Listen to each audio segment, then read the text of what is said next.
Hi guys, Ian Johnson from DriveSuccess.com. Today I want to talk to you guys about choosing a business-to-business consultant. And I'm going to be calling upon over 20 years experience working with consulting firms, different types of consultants, and having my own customers. And what I'm going to do is I'm going to basically cover 5 areas or things that you should be aware of when you go about going out there to choose a consultant and deciding upon an individual that's going to come into your organization and help you affect change, okay? But there's one thing I want to make clear before I get started. If you're a business owner and you're hiring a consultant, don't hire them with the mindset that they're going to tell you what you want to hear. They're there to tell you what you have to hear, okay? These are not yes men, okay? So the first thing I want to talk to you guys about is experience. When you're looking for a consultant, experience is essential. What I want you to focus on is 3 areas: your market, your customers, and your product, okay, or service. Now, the reason why I bring that up is because far too often I see business owners going with a strategy that is not conducive to their market, to the customers that they sell to, or to the type of products that they manufacture or the services that they provide, okay? The perfect example of this, let's say that you are a company that manufactures industrial finished goods, you do some customized products. Your sales cycles are incredibly long. Your customers have to justify a capital expenditure with a budget. If you're that kind of company, it's probably not a good idea to go out there and hire a consultant who has always worked in industries where sales cycles are short and immediate. It's all price driven. It's a commodity-based sales approach.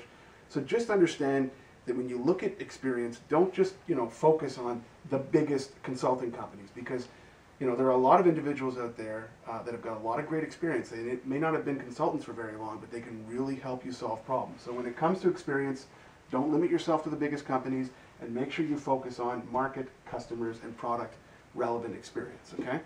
The second thing I want you to be aware of is the assessment period. Now, if you're working with a larger consulting firm, okay, the assessment is going to be done by some business analysts or a business analyst, okay? Now, their job is to come in and assess your company's operations. They're going to cut through the BS, and they're going to have to talk to all the internal departments. Now, depending upon the size of your company, you could be a very large company, and when I used to do those type of assessments, it could be anywhere from a week to 2 weeks, or you could be an SME, a small and medium-sized enterprise with fewer than 20 employees, okay? So you may have 1 business analyst, you may have 2 business analysts. But if you're a business owner trying to tell them where to go because you think that's where the problems are, these individuals are going to uncover what the real problems are, okay? So they're going to do a lot of research and a lot of investigation in order to understand exactly what's going on. Now, the one thing I want you to understand about these individuals is that they are first and foremost salespeople, okay? They are there to secure billable hours. They are there to secure the contract.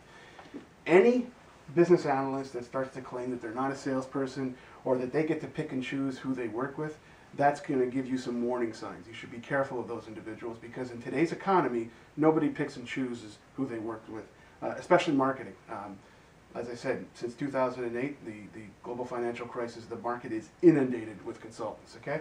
So be careful of that type of sales pitch where the guy says, I'm not a salesperson, and I pick and choose who I work with, and you may not fit the criteria. Avoid that, okay? Number 3, the actual proposal and contract. Now, this is critical, okay? You've got to ask some really tough questions when it comes to that proposal and contract. What I want you to understand is you've got to ask yourself, how is contract structured? Now, this may seem, self-explanatory, but for a lot of business owners, it isn't. They just gloss over it. How is contract structured, okay? And specifically, payment. How do you pay? Now, what I want you to focus on, there's got to be some KPIs, key performance indicators, okay? Benchmarks, metrics. I don't care what you call them, but there's got to be a period of review where you can assess, performance, success, or failure on behalf of the consultant. So you've got to come up with some kind of way of measuring their performance, and your pay, in terms of your contract, should be structured around KPIs, key performance indicators, something. It's got to be structured around something. You've also got to be aware of the number of consultants that are on site. Okay, use your common sense. I mean, if you've got fewer than 20 employees, you probably need 1 consultant, maybe 2, no more than that, okay? And the other thing is you have to understand how the billable hours are put together. Now, I'm going to tell you right now, the only consultants worth working with are the consultants that are going to structure this contract around how long they think it's going to take them to fix the problem. Unfortunately, there's another group of consultants out there that do a very dishonest practice, and I'm going to show you what they do. What they do is they structure their billable hours on the amount of capital left over in your business, your cash zero date. Okay, and this happens to a lot of companies when they're about to become insolvent within a couple of months.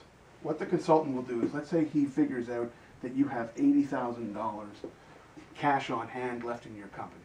Okay, he's going to take that amount and he's going to minus the cost of expenses. Okay, so this includes travel, hotel, okay, accommodations. He's going to take that, he's going to minus this. Let's say it's 20K. Okay, that's going to leave him with $60,000, and he's going to divide it by his hourly rate. Let's say it's $200. He's going to say, yeah, the contract's going to take 300 hours of work. Okay, this is a dishonest practice. This is a consultant who's structuring the billable hours entirely around the amount of remaining capital in your company, not in terms of how much time is required to finish the job. And when you see this, you are dealing with a dishonest salesperson. Okay?